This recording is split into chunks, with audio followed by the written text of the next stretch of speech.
pernyataannya Pak Habib Rizik soal demokrasi, soal perbedaan. Beliau tahu sekali bahwa saya kan pendukungnya Pak Jokowi kemarin ya 2014-2019. Artinya beliau punya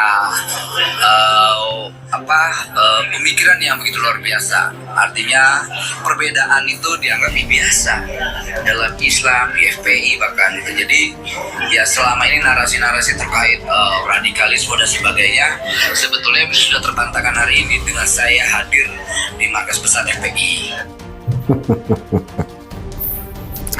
Immanuel Ebenezer ini kalau nggak dipecat ini merusak reputasi Presiden Prabowo ini. Iya, seolah-olah bahwa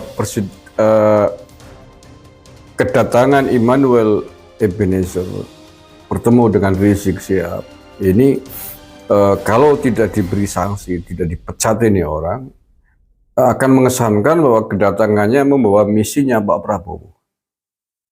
Tetapi saya yakin bahwa kedatangannya Immanuel bukanlah misinya Pak Prabowo, tetapi misi pribadinya. Ya, Immanuel Ebenezer dekat membela pentolan ormas radikal yang sudah dilarang oleh negara, sudah dibubarkan oleh pemerintah, bukan hanya kali ini saja.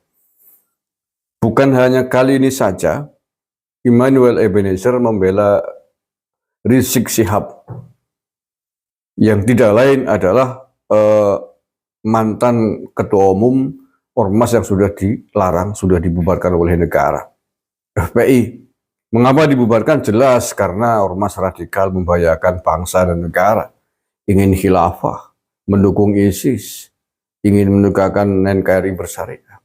Apakah matanya Immanuel Ebenezer picek mengatakan bahwa Rizik Syihab bukanlah tokoh radikal, bahkan semudah itu mengatakan terbantahkan hanya gara-gara ketemu dengan dirinya itu?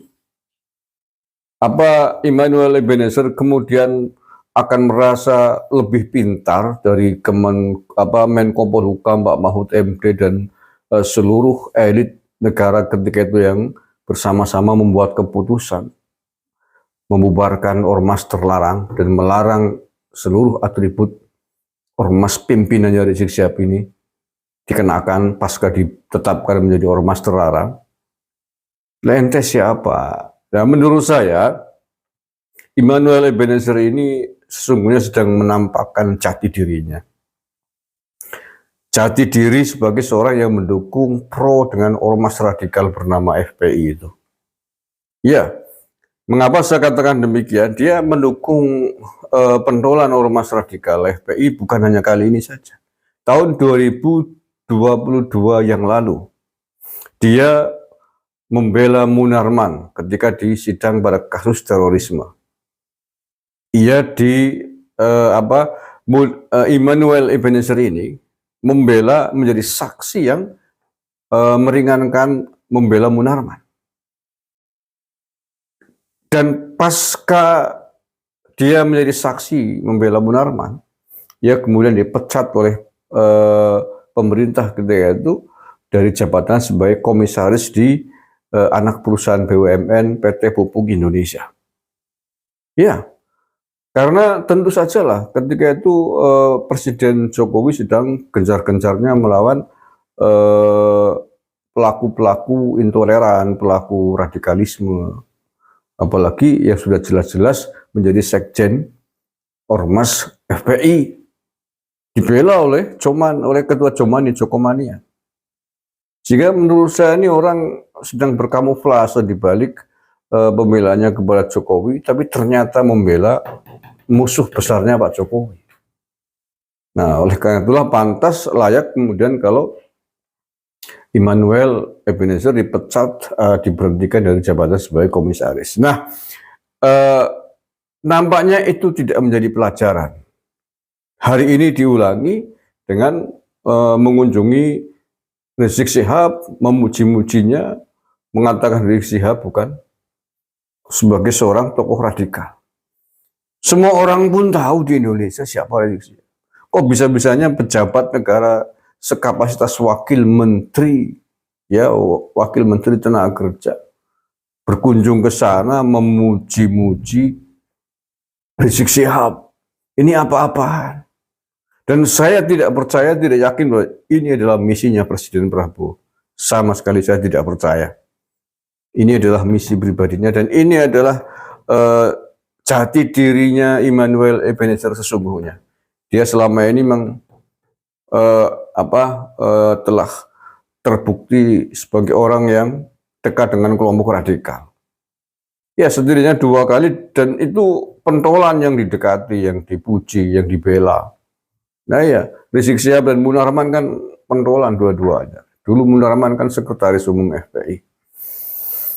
Nah, oleh karena itulah, kalau dulu dia dipecat dari jabatan sebagai komisaris BUMN pasca menjadi saksi meringankan Munarman, maka hari ini pun menurut saya Immanuel Ebenezer ini layak untuk dipecat menjadi wakil menteri tenaga kerja pasca berkunjung dan memuji-muji Rizik Syihab. Kalau tidak, nanti kementeriannya Pak Prabowo yang menjadi korban.